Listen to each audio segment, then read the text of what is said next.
Hey there, welcome back to my channel. My name is Brittney Bundles, and today's video is going to be talking about an expense that I didn't know that you could write off. So I'm going to be, just sharing information that was told to me, and hopefully this helps someone out there. Even if you filed your taxes this year and you didn't know, there's always next year. I didn't know that I should be looking out for this particular expense or this write-off either until this year when I filed my taxes. So be sure to give this video a big thumbs up. Please make sure that you are subscribed, and let's get right into the video. So as you know, if you've been following my channel, I've been having a time finding a tax advisor. And so when I finally decided on a tax advisor this year, I decided to ask, lots of questions. And what I really appreciated about this interaction is that the tax advisor gave me information, as well as, answered my questions. So one of the questions that the tax advisor asked me is, have you been tracking your mileage? Now, to my understanding, I thought that the only mileage that you should be tracking is if you're going from like your home to a business event. That's what I thought. That's what I always just, assumed. So if I'm traveling for a pop-up shop, or if I'm traveling for a speaking engagement, or if I'm traveling for a workshop or something like that, then I can write off the, the gas and the mileage. So I didn't really, I never, like I said, I never thought about tracking the mileage and gas for my everyday business runs as far as like the post office.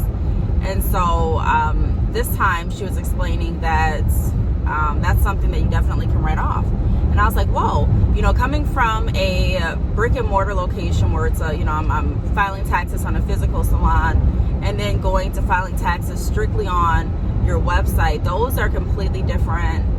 I had different write-offs, you know what I mean? Some of the write-offs are the same, but with a salon building, I had more write-offs.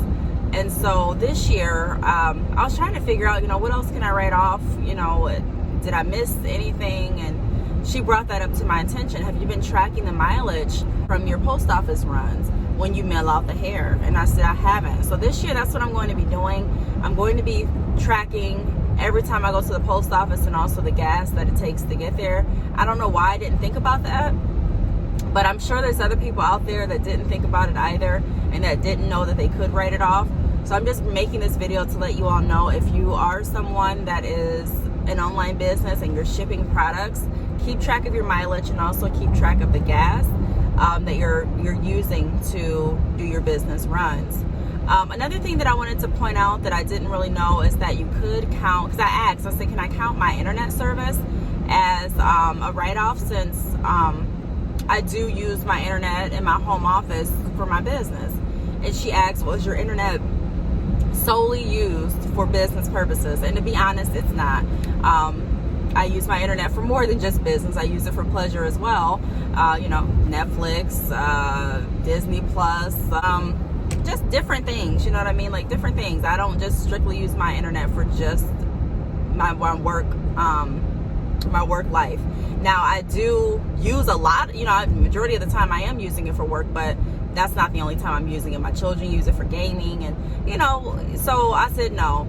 And so she was saying the way that I could count my internet on my business taxes as a write-off would be to list my home office, and I can write off all the expenses inside of my home office. But she was going over some of the disadvantages with doing that. So she just went over some things that I really didn't know. The main thing that I really was shocked about was the mileage. So I'm going to have to put together a plan on how I'm going to track my mileage, but I want to be prepared. And this year I was a lot more organized and a lot more prepared than I have been previous years. I just didn't know, that I should be tracking, like I mentioned, my mileage and the gas. What else do I want to mention? Also, any advertising marketing. If you are using Facebook ads, Instagram ads, Google ads, anything like that, that's something that you can write off as well. I didn't use any ads this last year, so I didn't have any of, that type of marketing or advertising to write off. But if you've used, different marketing apps, I would definitely include those with your write-offs. You can easily go to Facebook and take a look. It actually shows, you can download the Facebook app. I think it's like Facebook Business or something along those lines. I don't have it anymore because I haven't been using it for like paid ads and things like that, so I haven't been keeping track of what it is I've been spending, because I haven't been spending anything recently towards that marketing service. But if you are, then you can download that app and you can see how much you've paid each month. You can do the same for Google. You can go on there and see how much you spent with Google. And then you can also keep track of your Instagram ads. So I would keep track of that, even if you don't necessarily use paid ads. But let's say you paid for a feature in a magazine, or you paid for a feature in a, I don't know, on a podcast, or a feature on a radio show, or a feature just anywhere for anything. If you pay for something that is considered marketing or advertising for your business, you can write those things off too. That's another thing that I know now, but I really didn't know going into filing business taxes. I didn't know that I should be keeping track of it. A lot of times people will tell you to keep track of all of your business expenses, but if you really don't know what to look out for, a lot of times you may not even consider that you should be looking out for, certain things such as mileage, like I just found out, and gas, as far as going to the post office, to and from the post office. Ads may be something else that you may have not considered. I'm trying to think of anything else that would be kind of like an aha moment, or kind of like a, I didn't know that I should be keeping track of that type of instance. Let me see. I know, now I do want to say this too. I know there's a lot of people that look for lots and lots of things to write off on taxes. I try not to be that person. I want to make sure that I'm reasonable. Of course, you don't want to pay, no one wants to really pay a lot in taxes. But if you are wanting to get a business loan eventually, or even if you don't feel like you need a loan today, just working in the financial industry, I learned that you never know when you may need something. And it's always good to have an option to be able to take out credit if you need to.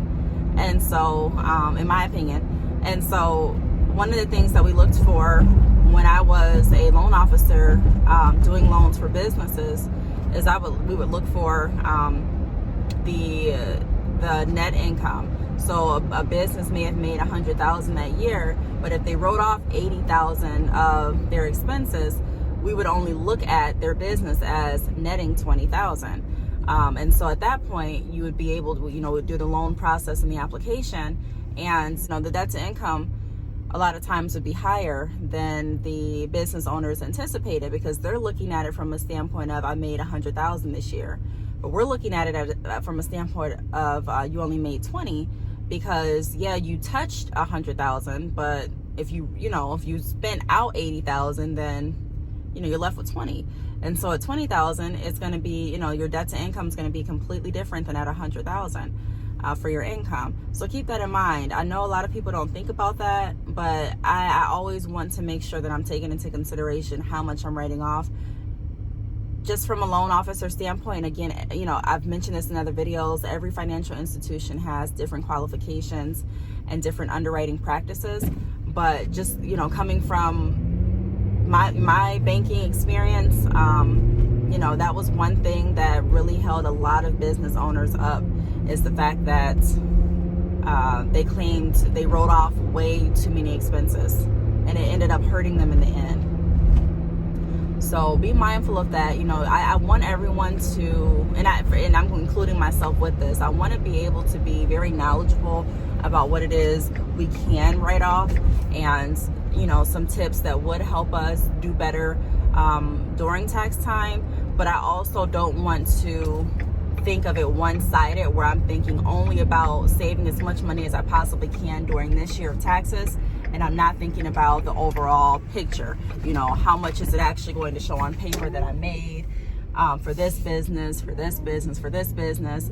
Am I trying to get a new car this year? Am I trying to get a new home? Okay, if that's the case, then I need it to show that I actually am, bringing in income. I don't want to write off every little expense. There are business owners that literally write off every single thing. You'll look at their paperwork, and you'll be like, what? You wrote this off? It'll be stuff that you know, in my opinion, shouldn't be written off. And like I said, a lot of people don't know that, because when you're filing taxes, the tax advisor, their job is to, you know, help you with getting you the most, you know, the most benefit, the most value at that point. So they think when they're filing your taxes, they're not necessarily thinking about, or even they may not even know about the underwriting processes, or, you know, why you may need to actually show more income and the benefits of not writing so many things off. So I just wanted to keep that in mind. I really wanted to come to this video to touch on the fact that I didn't know that you can keep track of your mileage and also your gas when you're going, you know, from your home to the post office to mail out different products and things. I knew about the mileage as far as going to different business functions and things like that, but I never even thought about the post office. Even though I'm coming to you with another example of what you can write off, we touched on, you know, writing off your office space, possibly your internet if it's solely dedicated to your business, cell phones, things like that. But even with all that being said, you still want to look at it, you know, as a overall view, and decide what you're trying to do with your business this year, and leave yourself enough room where it doesn't look like you're not making any money, in case you are needing to take out a loan during that year. Like I said, business is up and down. You may be doing really, really well this month. You may have done really well last year and the year before that, but it doesn't guarantee that this year is going to be the same. And although we speak, you know, prosperity and we speak positivity, we also speak reality. And, you know, that's a part of business. When you get into business, you know, you have to know that it comes with ups and downs, just like pretty much anything. And so I just wanted you to be, you know, just be aware of that. The goal, in my opinion, is not to try to write off every single thing, so it's showing that you really didn't make anything. Of course, no one wants to pay taxes, but again, I would see lots and lots of business owners that would come in, want to do their taxes, and be like, you know, hey, I made $100,000 this year. I'm trying to take out a tax amount for this, you know, for this dollar amount.